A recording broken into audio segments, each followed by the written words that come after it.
Muy buenas noches, amigas y amigos. Nuevamente nos encontramos en un programa más de su excelentísimo interés de compartir con nosotros el análisis de lo que está ocurriendo en la realidad mexicana y la realidad global. El día de hoy vamos a platicar sobre lo que está ocurriendo en Estados Unidos, que pues todo el mundo tiene los ojos puestos ahí. Nosotros, ¿por qué no seríamos la excepción? Por supuesto, vamos a platicar lo que está ocurriendo en la elección de Estados Unidos y vamos a profundizar un poco entre las relaciones, el voto latino, las relaciones que tienen función con México, por supuesto, nuestro primer socio comercial. Vamos a tratar también un tema muy importante, que es un tema local. En los días pasados, el Cañón del Sumidero se ha convertido en un punto de nota nacional, y por dos razones. Una, pues tuvimos la visita de un youtuber que pues simple y sencillamente señaló todo el cochinero que hay en el Cañón del Sumidero, hay que decirlo así, el desinterés o la incapacidad de las autoridades por limpiar el Cañón del Sumidero, y también unos actores porno que filmaron el Cañón del Sumidero y que se convirtió en nota nacional. Vamos a platicar sobre ello y sobre el tema del turismo en México y particularmente en Chiapas, que es un tema muy importante. Muy buenas noches, Keta, ¿cómo estás? Buenas noches, acá estamos presentes. Qué bueno, muy bien. Ricardo del Muro, ¿cómo estás? Muy buenas noches. Hola, muy buenas noches, gusto Me da saludarlos. mucho gusto saludarlos. Pues hoy México se acerca a los 100,000 decesos reconocidos como cifra oficial y pues por supuesto nos llena de una tristeza enorme. La pandemia sigue, más allá de lo que se diga, se especule con el discurso político, la verdad es que es una pandemia que no tiene todavía ni cura ni vacuna. Y por lo tanto, la única solución, amigas, amigos, compañeros, adultos, jóvenes, niños, es cuidarse. Hay que cuidarse, usar el tapabocas, tener la distancia social y por supuesto quisiéramos mayor responsabilidad de las autoridades, pero dado que no es así, pues hay que asumir una responsabilidad ciudadana. Hay que cuidarse mucho. Estamos en medio de una pandemia, quizá la peor de la historia o una de las más, con las, no sé, con los mayores estragos que puede causar, porque no sabemos cuándo tendrá fin. México, 100,000, bueno, 96,000 decesos reconocidos, se habla de hasta 200,000 y 1 millón de contagios y se habla posiblemente de 2 millones de contagios. Es algo muy, muy serio que va a pasar a la historia y lo estamos viviendo nosotros, hay que cuidarnos. Muy bien, pues empecemos con nuestros temas de hoy. Trump, Biden, Trump, la presión, el conflicto, hay conflicto, no hay conflicto, la democracia está siendo observada a nivel mundial, los latinos votaron a favor o en contra, en qué lugar votaron a favor o en contra de Biden, del cambio, por qué se sigue votando a favor de Trump siendo un personaje tan polémico, tan mentiroso, tan en contra de los valores supuestamente universales. Bueno, pues eso es lo que vamos a platicar el día de hoy. Ricardo del Muro, vamos a tratar de hacer intervenciones breves para que podamos hacer un giro, ¿sale? ¿Qué les parece que hablemos un minuto sobre nuestra perspectiva de lo que pasó o de lo que está pasando en Estados Unidos? Ricardo del Muro, ¿cómo la ves? Bueno, pues definitivamente una elección muy cerrada y bueno, lo que es evidente es de que se está perfilando Biden para ganar la elección, necesita solo 6 votos en el colegio electoral. Pero por otro lado quedan 4 entidades. Georgia está ahorita, creo que es la que se está a debate en cuál va a ser el resultado. Y bueno, definitivamente da esto muchas interpretaciones. Por un lado, un voto creciente de los estadounidenses que como nunca antes salen a votar, y por supuesto es un voto en gran medida contra Donald Trump. Pero también Donald Trump, por otro lado, fallan las encuestas en el sentido que iba a ser un voto contra Trump apabullante, y Trump, por otro lado, pues como sea, todavía está al grado de que todavía está peleando ganar la elección. Lo que sí es que va a ser una elección, un cierre bastante cerrado, y pues creo que va a poner a prueba la consistencia del sistema político estadounidense. Tal vez, ya ves que Trump está amenazando con que ya va a querer sacar eso de decir que las elecciones fueron fraudulentas. Sí. Un comentario que realmente nadie está tomando en serio. Las mismas autoridades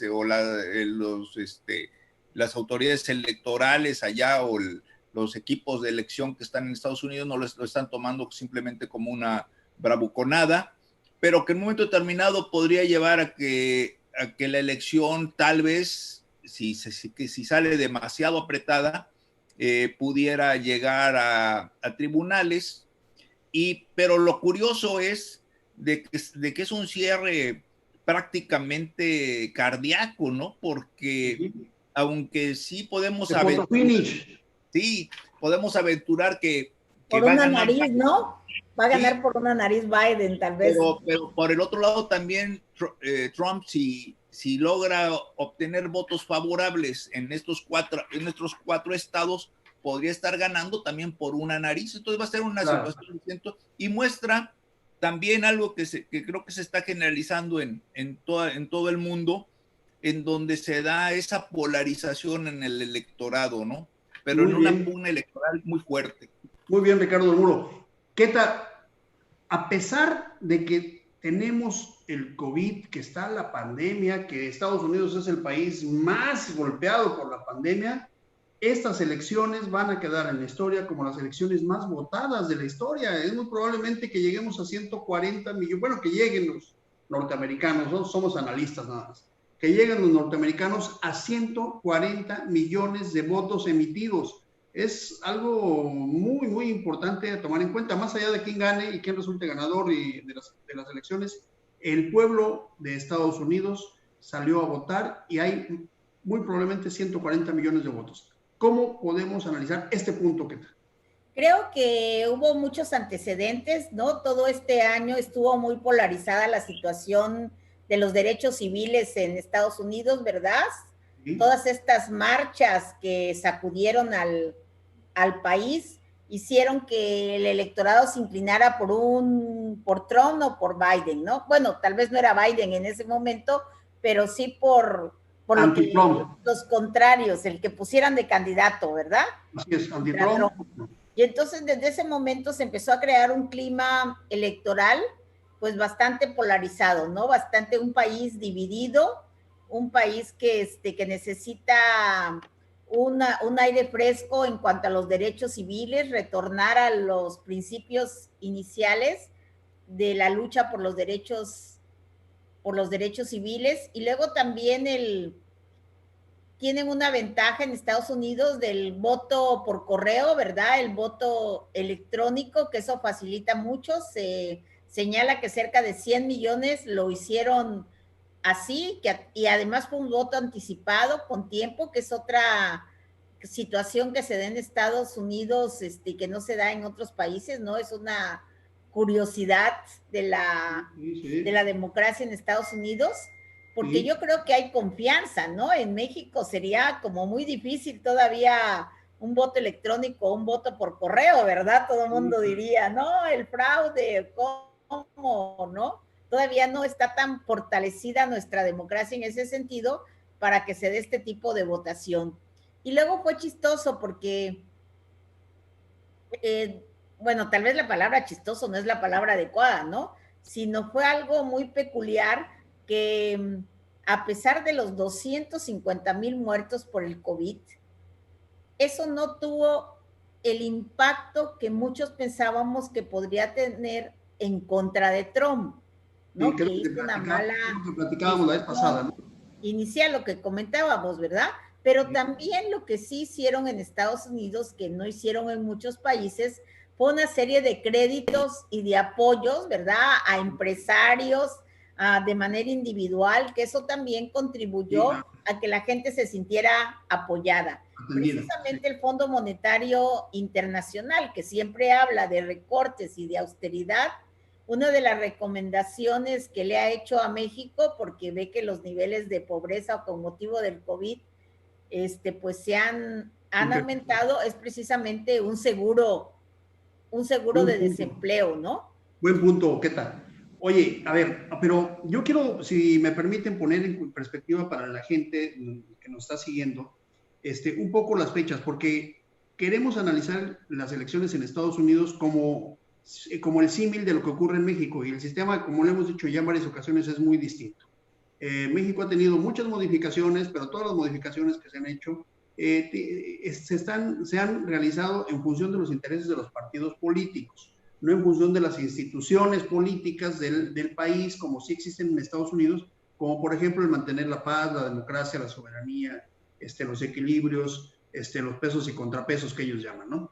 Entonces, por eso es que en Estados Unidos, y hay que decírselo a la gente, hay en realidad 50 elecciones. Cada elección en cada estado tienen reglas parecidas, pero distintas. Es decir, hay algunas particularidades que hacen que en Nevada, por ejemplo, se sigan recibiendo votos y se van a seguir recibiendo votos todavía 6 días después de la elección y se van a poder contar 9 días después. Es decir, tienen hasta el día 12 para emitir la votación en el caso de Nevada. Esto no es nuevo. Trump parecería que dijera que esto es nuevo y que es fraude. No, esto ha ocurrido en Estados Unidos desde hace 200 años. Sin embargo, no se veía porque las elecciones no eran tan cerradas. Habían sido pocas elecciones tan cerradas. Entonces, a esas alturas, cualquiera de los candidatos ya llevaba una ventaja tan alta que no era necesario estar tan atentos a un estado o a otro, ¿sí? Y por eso no se le ponía tanta atención a un estado. Bueno, y luego regularmente creo que otra característica de las elecciones en Estados Unidos es que regularmente se le da como un voto, a menos que haya sido muy mal presidente, ¿verdad? Se le da un voto de confianza y muchos han sido reelectos, ¿no? La reelección allá está muy común, ¿no? Es que en realidad los 4 años y los siguientes 4 años es una especie como de revocación del mandato, ¿sí? Es decir, más o menos equivaldría a eso. Si tienes unos 4 años, te dejamos los otros 4, pero en realidad es prácticamente son 8 años. Solo cuando eres muy malo, entonces tienes que salir. Y eso es lo que ha ocurrido. Pero muchos, ya sean republicanos o demócratas, han continuado. Déjame decirles algunas fechas que son muy importantes para que nuestros amigos las tengan presentes. El colegio electoral, aunque han hablado de votos electorales, el colegio electoral no se ha constituido, tiene que quedar muy claro. El colegio electoral en Estados Unidos no se ha constituido. Se constituye hasta el 4 de diciembre. Es decir, ya que estén todos los estados que tengan sus resultados, entonces se constituye el colegio electoral. El colegio electoral del 4 de diciembre tiene hasta el 8 de diciembre para emitir los resultados. Una vez que se emiten los resultados es cuando proceden las impugnaciones realmente. Aunque ahorita pueden meter las impugnaciones, no van a ser observadas, sino hasta después del 8 de diciembre, ya que se contaron todos los votos. El 8 de diciembre se meten las impugnaciones y se pueden meter ya sea directamente a la Suprema Corte de Justicia o a la Corte de Justicia de cada estado. ¿Qué es lo que ha pasado con los antecedentes en otras ocasiones? Que la Suprema Corte de Justicia le regresa a los estados para que resuelvan. Es el caso de la Florida. Por eso es que en la Florida, en el caso de la elección entre Bush y Al Gore, le regresaron a que fuera la Corte de Justicia del estado de la Florida que decidiera, y por supuesto decidió por Bush, y sabemos cuál fue el resultado en el año 2000. Entonces, los abogados, quien digamos esté asesorando a Trump, lo que va a hacer es meter ahorita recursos, pero no van a ser observados sino hasta después del 8 de diciembre. Y a partir de ahí pueden recurrir a la Suprema Corte de Justicia. Entonces todavía nos espera un proceso largo. Sí, la Suprema Corte de Justicia va a tener hasta el día 28 de diciembre para emitir un resultado o un criterio. Si dice que el criterio es que se resuelva en la Corte de cada estado, la Corte de cada estado tiene hasta el día 3 de enero para resolver, porque el día 4 se constituye el poder legislativo en los Estados Unidos. Ya constituido el poder legislativo el día 4 de enero, y dependiendo de la resolución, si existiera o no presidente, entonces el Congreso, solamente en caso de ausencia del presidente, el Congreso Nacional, o sea, la Cámara de Diputados y la Cámara de Senadores, nombrarían a un presidente que entraría en funciones el 20 de enero. ¿Qué pasa si de aquí al 20 de enero, lo digo para que se tenga como antecedente para los compañeros que nos siguen en las redes, ¿qué pasa si de aquí al 20 de enero, por ejemplo, si gana Biden ¿no? Y hay impugnaciones, y las impugnaciones no resultan, pero ¿qué pasa si por alguna desgracia Biden fallece de aquí al 20 de enero? ¿Quién ocupa su lugar? Eso es un detalle muy interesante que hay que ponerle atención, que no lo han mencionado, pero que también hay que tenerlo claro. Si llegara a fallecer el candidato ganador, en este caso pensemos que puede ser Biden, en el periodo de la elección hasta antes del 20 de enero, quien entraría en funciones, ojo, no sería el vicepresidente, sino el segundo candidato, el candidato que entró en segundo lugar. Hay que poner atención en este dato, ¿eh?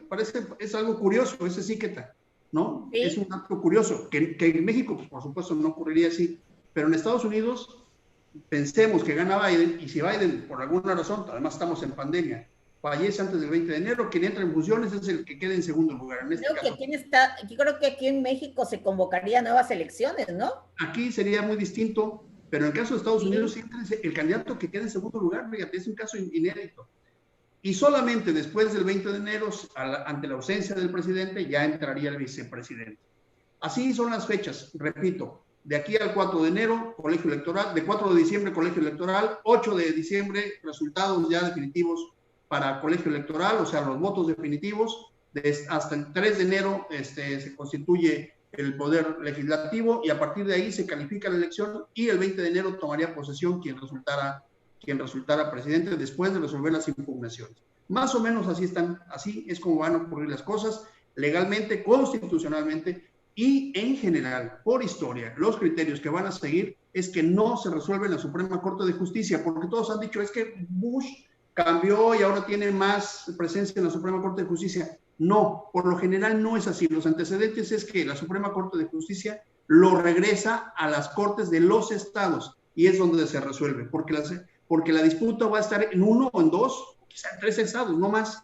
No es un problema como ocurriría en México, como digamos, un fraude o una crisis sistemática de todos los votos a nivel nacional, ¿sí? Esa es la diferencia. Nada más para que lo tengamos claro, porque se ha especulado mucho, pero no, el sistema político norteamericano es muy distinto. ¿Cómo ves, Ricardo del Muro? Las fechas todavía van para mucho, no se van a resolver rápidamente, se va a seguir especulando en estos días, ¿no?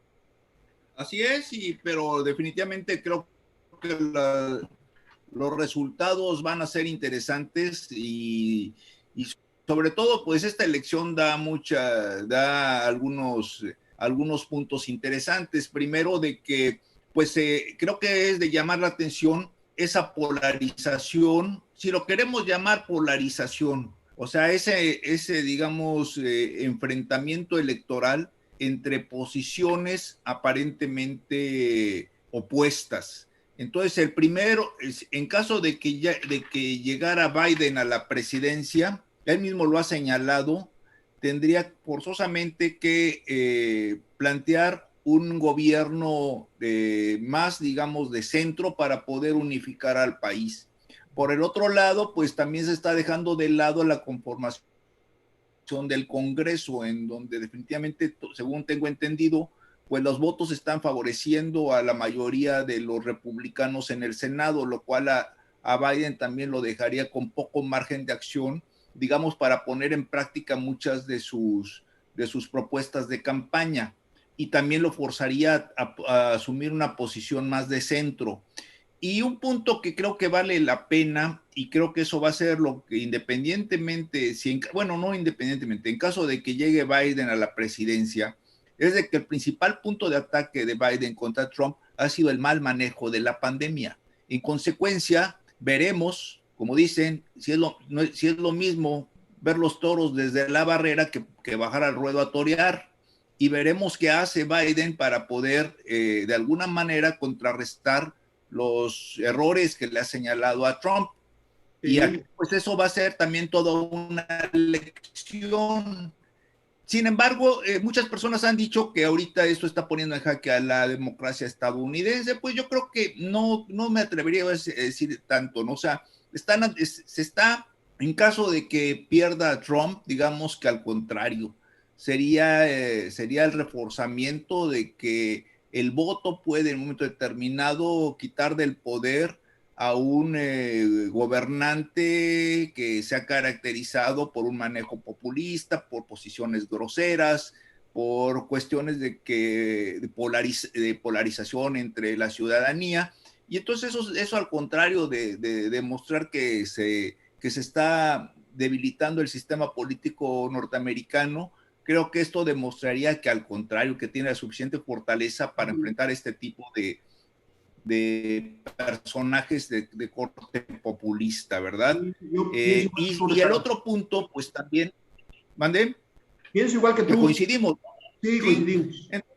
Entonces yo creo que eso es el punto. Y la otra, pues es lógico, aquí lo que estamos observando también, y es un fenómeno semejante a lo que ocurrió en México en la elección pasada, es de que normalmente los porcentajes de votación casi siempre son bajos, no solamente en Estados Unidos, sino en todos los países, ¿no? La gente realmente tiene poco interés en votar. Pero sin embargo, cuando se enfrentan a decisiones importantes, la gente acude en masa o en grupo para que no se oiga tan feo. Los grupos son fuertes para votar y esto está ocurriendo en Estados Unidos, donde normalmente el estadounidense no es como los mexicanos, de que no encontramos mejor charla de café que estar hablando de política, ¿verdad? Sí. Y aquí estamos observando que hay un gran número de gente que está votando y que, bueno, eso también pone un antecedente en la actitud del electorado. Muy bien. Oye, Ricardo, ¿qué opinas del anuncio que hizo Biden respecto a que en caso de resultar el ganador, inmediatamente regresaría al Acuerdo de París? Viste que Estados Unidos salió justamente el día de la elección porque Sí, se cumplió el término y dice Biden, el primer día regresaríamos al Acuerdo de París. Es una sí, política ambientalista. sí, yo creo que en muchos aspectos de política exterior Biden va a poder, digamos, enmendar la plana o, sobre todo en los puntos que le han sido más cuestionados con Trump, ¿no? En el caso del Acuerdo de París, la separación respecto a la A la Organización OTAN, Mundial de la Salud, ¿verdad? sí. Entonces toda esa parte se manejaría, ¿no? E incluso yo creo que las relaciones en lo que se refiere a un poco tratar de, digamos, de curar heridas o al menos dar disculpas por todas las provocaciones o desplantes de Trump en el extranjero. Hay cosas así que han trascendido, ¿no? La forma como se comportó con esta Merkel en Alemania, la forma como se comportó con el presidente francés. Creo que en ese sentido tiene Biden mucho campo para poder hacer política exterior sin mayor problema. Realmente creo que ahí la tiene bastante sencilla y sería una forma sencilla de marcar su diferencia con Trump. Lo difícil creo yo que va a ser la parte interna. La parte interna, claro. Oye, ¿qué tal? Bueno, pues ha llamado mucho la atención esta división que ya nosotros aquí analizábamos, la división del voto latino, que vimos que los cubanos, venezolanos, puertorriqueños y básicamente Texas también, ¿no? colombianos, ¿no? En Miami votan definitivamente y además apasionadamente por Trump, pero los mexicanos, centroamericanos, digamos, el resto del voto latino no necesariamente, es decir, está más bien con Biden.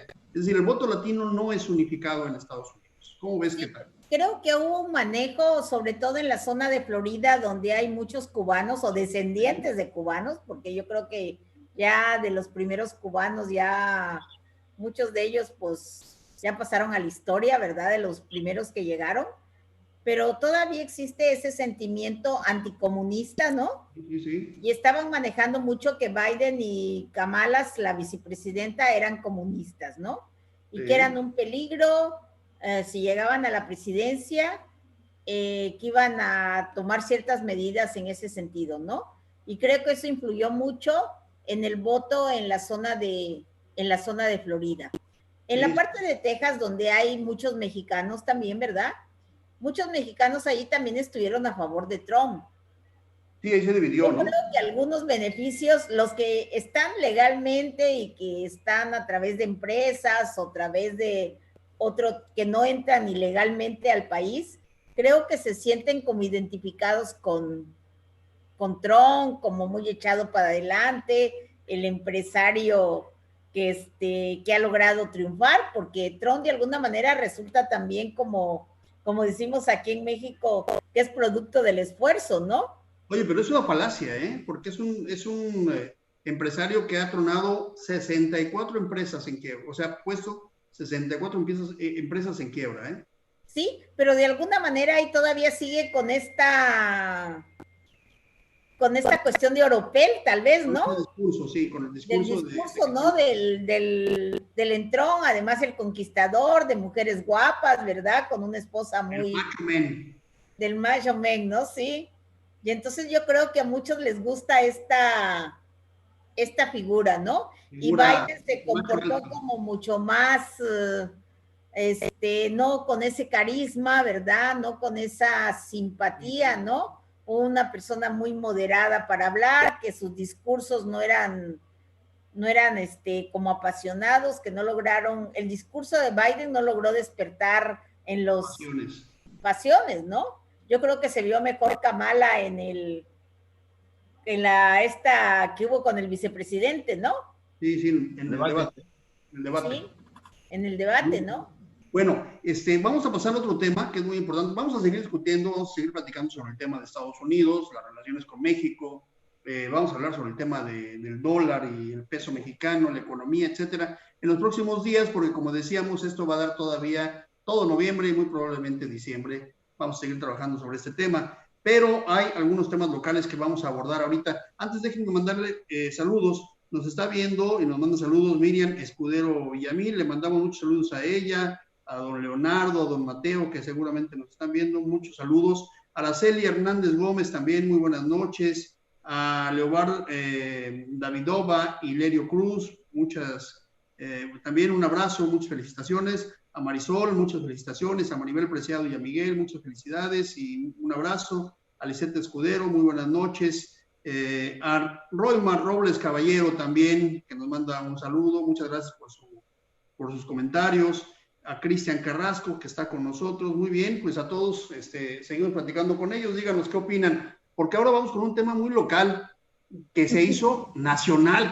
Oye, esto que pasó y que está pasando aquí en el Cañón del Sumidero, nuestro querido, emblemático, representativo Cañón del Sumidero, tuvo en los pasados días dos cosas que son muy importantes. Sí. Una vino, por alguna razón, contratado por la Secretaría de Turismo, vino un youtuber, un influencer, Luisito Comunica, lo habían traído para promover el Cañón del Sumidero, y lo que promovió es una realidad que nos duele, pero que me parece interesante que se exponga. Un Cañón del Sumidero sucio, un Cañón del Sumidero descuidado, un Cañón del Sumidero lleno de ramas, de residuos de plástico, y lo expuso. A mucha gente no le gustó, pero la verdad es que así ha estado y es un asunto de... Bueno, pero lo que señalaban... Pero después lo que señalaban se le pagó tanto a Luisito Comunica, ¿no?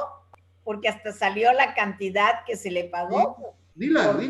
A promocionar al Estado, y que lo único que promocionó fue la basura en el cañón, ¿no? Sí, pues era lo que sí criticaban, ¿no? Porque pudo haberlo dicho a nivel personal, ¿no? Oigan, ¿cómo está el cañón, verdad? Pero fue lo más sonado del pues vino y lo que se hizo noticia es justamente que el cañón está muy sucio. Y él vino porque le pagaron una enorme cantidad, parece ser que es $1.5 millones de pesos. Pero unos días después, el escándalo no tuvo límites. Resulta que vino un grupo de artistas porno y grabaron un video en el Cañón del Sumidero que ha hecho viral ese video, por supuesto por la belleza del Cañón del Sumidero y por una serie de consideraciones de ese, pues muy, muy malo, además, el video porno que se grabó en el Cañón del Sumidero. ¿Qué es lo que está pasando en turismo en Chiapas, Queta? Es un tema errático, una falta de una política pública de turismo, un descuido o un desprecio o un desconocimiento pleno de lo que debe pasar. Claro, si habláramos cínicamente, podríamos decir, publicidad mala también es publicidad, ¿verdad? Porque de alguna manera puso en el centro de la noticia el tema del el tema del cañón y del reloj floral aparte, ¿no? Aquí en la ciudad de Tuzla. Pero también provocó una serie de polémicas en los chats, ¿verdad? De los chats grupales, ¿no? Que, por ejemplo, en un chat le dijeron a un presunto candidato para la alcaldía de Tuxtla Gutiérrez, que empezó a polemizar sobre el tema, y le dijeron, pues ocúpese mejor de otros temas más importantes que los videos pornos, ¿no? Él quería hacer polémica y lo mandaron a volar, ¿verdad? Y le dijeron, no, pues hay temas más, Sí, hay muchos temas temas, más por serios, ¿no? supuesto. Que Pero por otra parte, por ejemplo, el municipio de Tuxtla, a través de la Secretaría Municipal de la Mujer, hizo llegar un comunicado, pues que ellos no tenían nada que ver, que no eran culpables de la situación del video en el reloj floral, ¿verdad? Y que estaban en contra de este tipo de situaciones porque además algo así como que daban muy mala imagen al Estado en los temas de pornografía, porque también se vincula con el tema de trata y con otros temas, ¿verdad? Que son muy dañinos y que nos han afectado mucho sí, como sí, sociedad, ¿no? Porque claro, finalmente todo está vinculado, ¿no? sí, claro. Ricardo del Sí, Muro, hace unos meses hubo un escándalo ya en turismo, en la Secretaría de Turismo, cuando se presentó un logotipo que luego resultó que era un plagio de del logotipo de los Juegos de Invierno de Asia, ¿no? Y que además se pagó, decían en aquel momento, carísimo, cantidades estratosféricas por un logotipo que además resultó un plagio y que le generó a Chiapas un problema. Es decir, hay que señalarlo esto en un contexto de una política turística equívoca o ¿qué está pasando ahí, Ricardo Muro? ¿Cómo lo ves? Bueno, de entrada no hemos visto una política, o sea, hay toda partimos de una realidad de que Chiapas, antes de la pandemia, uno de nuestros principales motores de desarrollo, que puede ser incluso un pivote del desarrollo para la entidad, es el turismo, pero el turismo entendido como una actividad central, y el ejemplo que tenemos de que puede ser una actividad fundamental para el ingreso de divisas y para el desarrollo de otras actividades ligadas al turismo, el comercio, la hotelería, por supuesto, el comercio, el transporte y muchísimas cosas más. Pues lo tenemos en el caso concretamente de Cuba. Lo tenemos así mucho más cercano, ¿no?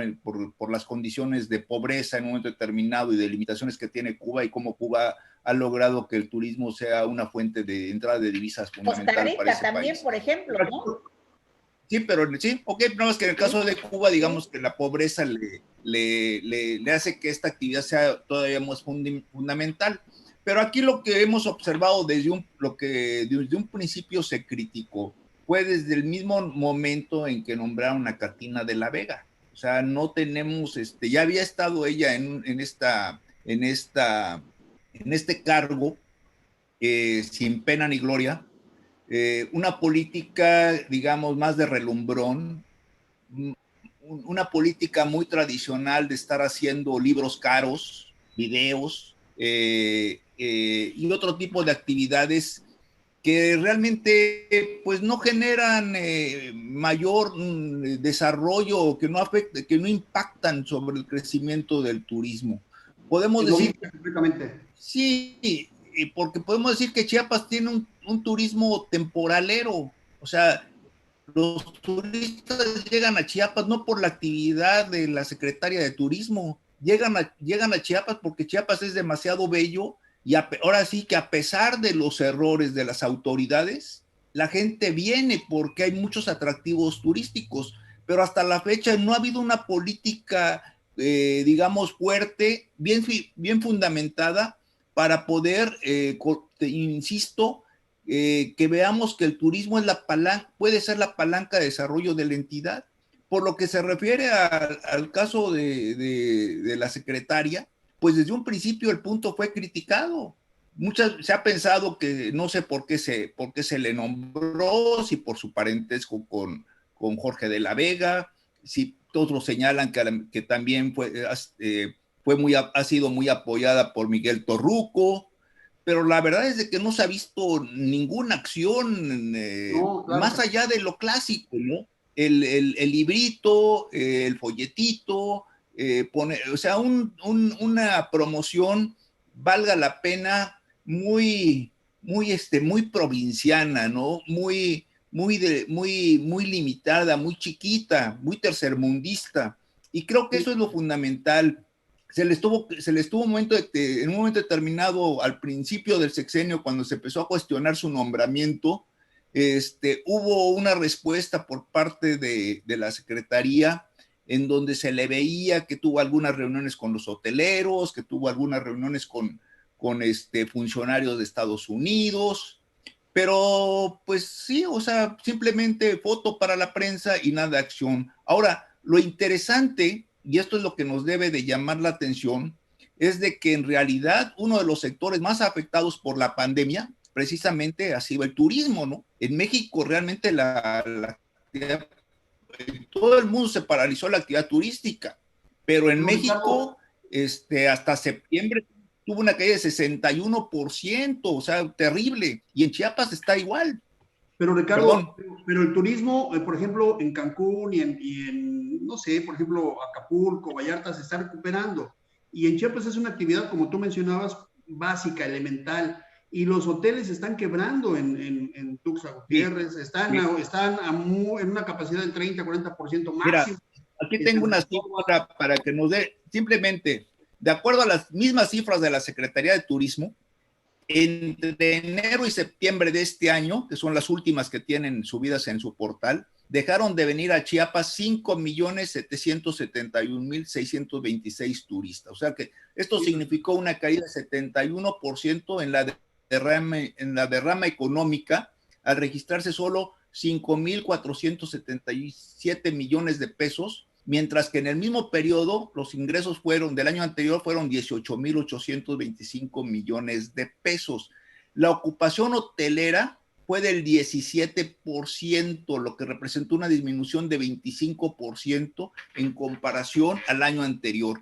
Y ojo, porque ya las cifras del año anterior estaban representando una caída fuerte respecto a otros años.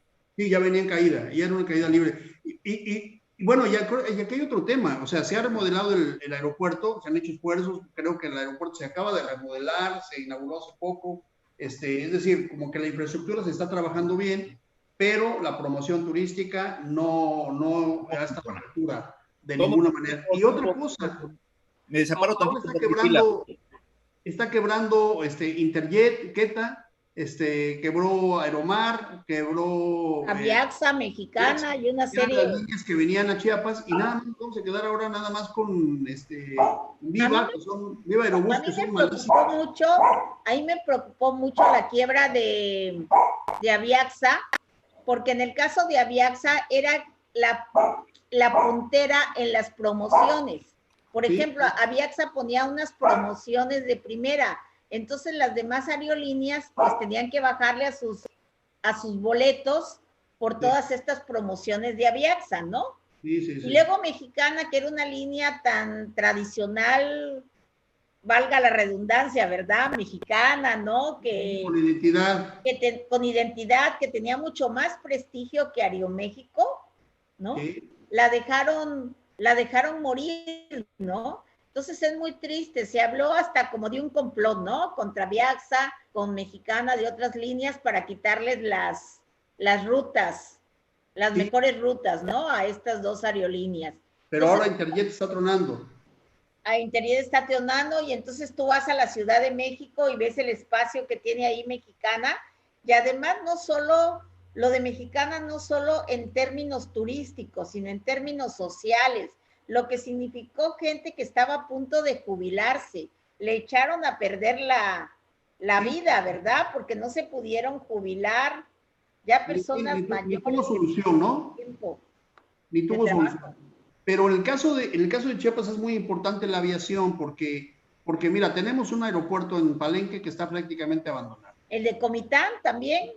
Sí, ¿no? Comitán, digamos, pues es solamente para estadística, ¿no?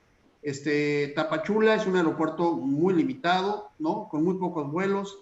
Y Tuxtla Gutiérrez, en el aeropuerto que se acaba de remodelar, digamos, de alguna manera que tendría, digamos, una posibilidad, porque mucho del turismo que llega a Chiapas es vía aérea, pues no tiene, digamos, esa posibilidad ahora con el quiebre de las aerolíneas. Pero además, lo que decía Ricardo, una estrategia, una política de turismo, pues no hay, y todo ha sido errático, lleno de escándalos. Repito, el tema del logotipo carísimo, que resultó un plagio y por lo tanto una vergüenza. El tema del Cañón del Sumidero ahora, que es una vergüenza, que nos pone otra vez un tema de turismo como vergüenza. Y la suciedad, digamos, este desaseo en el Cañón del Sumidero, que es otra vergüenza. Pues esto no es un asunto solamente de quejarse de nuestros lugares. Claro. Sí, por ejemplo, la empresa turística. Platicábamos con creadores y personas que tienen empresas, pudiéramos decir, culturales, en el sentido que tienen librerías, que tienen cafeterías donde se hacen actividades culturales. Por ejemplo, en Colombia tenemos el fenómeno de la economía naranja, ¿no? De cómo ligan el turismo con la cultura y con el comercio, ¿no?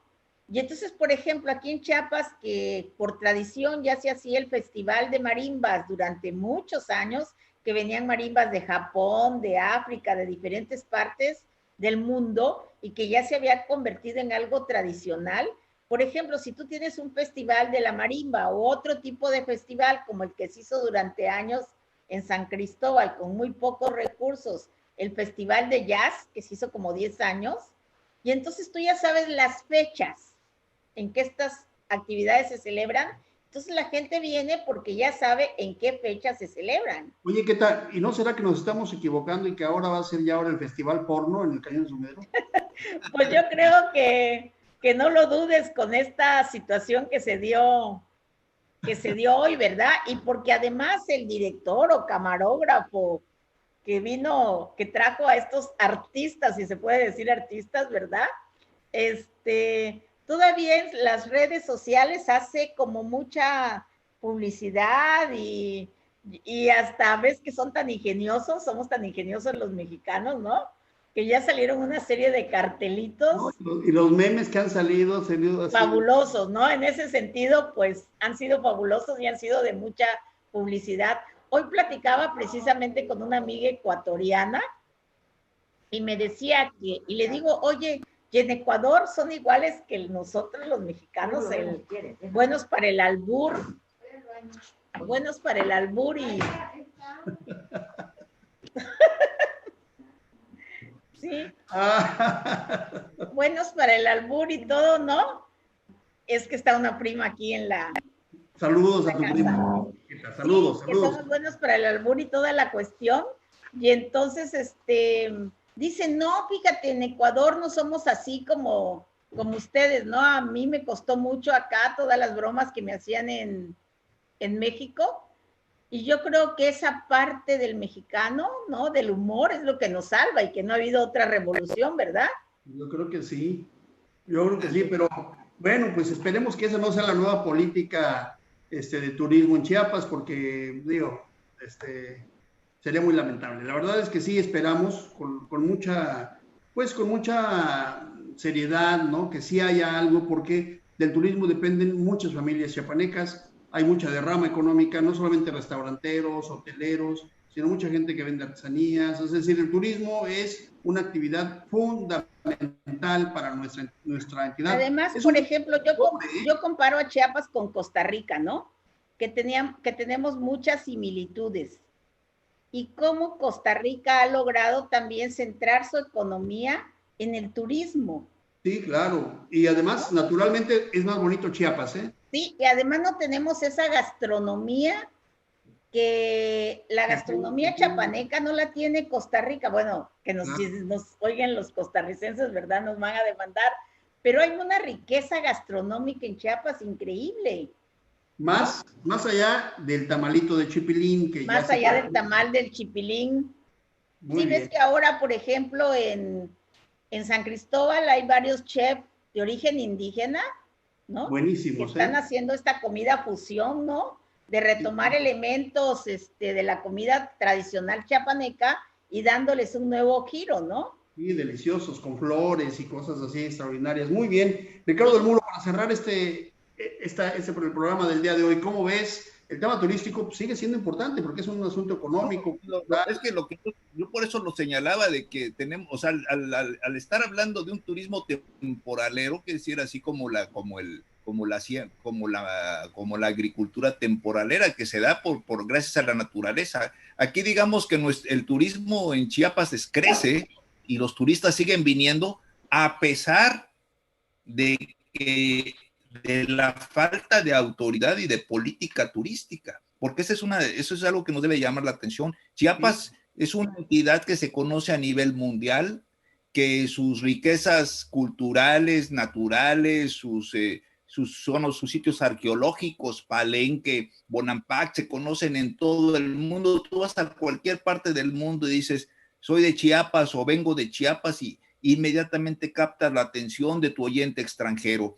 Y esto se hace a pesar de que no existe política turística. Y creo que aquí ojalá que el gobierno tome una decisión fuerte, porque no podemos tener ya a burócratas al frente de la Secretaría de Turismo. Necesitamos tener a gente con imaginación, y para que esto se convierta, sobre todo ahorita en esta nueva etapa que viene de la pospandemia, que necesitamos reactivar la economía. Una de nuestras alternativas es el turismo, definitivamente. Así es. Muy bien, Ricardo, yo estoy muy de acuerdo contigo y con lo que ha dicho Queta. Pues vamos a despedirnos el día de hoy y vamos a invitarlos a que estén con nosotros el día de mañana, justamente. Hay que seguir hablando de estos temas, Ricardo, porque son muy importantes. Y estos temas locales, ¿no? Hay muchos temas locales de seguridad, de diferentes situaciones, ¿no? Son muy importantes. Déjame decirte, mira, cuántas familias dependen del turismo en Chiapas, de verdad. O sea, si no hay una política de turismo importante que promueva, no es suficiente. Lo que dice Ricardo es muy cierto. O sea, saben de Chiapas, saben de Palenque, Toniná, Bonampak, las cascadas de Agua Azul, el Cañón del Sumidero, pero la promoción que debería de darse ahora es inversa. Resulta que ahora nos promueven con películas o con videos pornos, además fue curioso. Un detonador del turismo en Chiapas fue el 94. Sí, claro. Yo creo que al subcomandante Marcos le debían de dar un premio por promotor turístico, ¿verdad? Porque a partir del 94 creció San Cristóbal de manera increíble en la cuestión hotelera, ¿verdad? Empezaron a venir grupos, el turismo revolucionario del que se hablaba, ¿verdad? Sí, un poco así como como fusión cultura y bellezas naturales, ¿no? Sí. Fíjate que hubo por ahí una determinación que San Cristóbal es el de los pueblos mágicos, es el más hermoso de todos, porque tiene cerca ruinas, o más bien vestigios arqueológicos, tiene todavía culturas vivas, tiene lugares naturales extraordinarios. Es decir, hay mucho que hacer por el tema del turismo, y hay que decirlo con toda seriedad, no se está haciendo, y es muy lamentable lo que hoy está identificando Chiapas. A los que no son de aquí de Chiapas y que nos siguen o nos escuchan ahorita o más adelante, les pedimos una disculpa, les decimos, eso no es Chiapas, eso no es el Cañón del Sumidero. Realmente sí tenemos cosas muy interesantes, y aunque no tengamos una política cultural que de verdad pueda representar todas nuestras bellezas, sigan viniendo a Chiapas, porque de verdad es un lugar extraordinario y se van a encontrar con gente extraordinaria. Muy buenas noches, Queta. Muy buenas noches, Ricardo del Muro. Nos vemos mañana y seguiremos platicando estos y otros temas. Y muy buenas noches a todos ustedes que nos siguieron y que están con nosotros todas las noches en Contextos del diario Ultimátum. Buenas noches.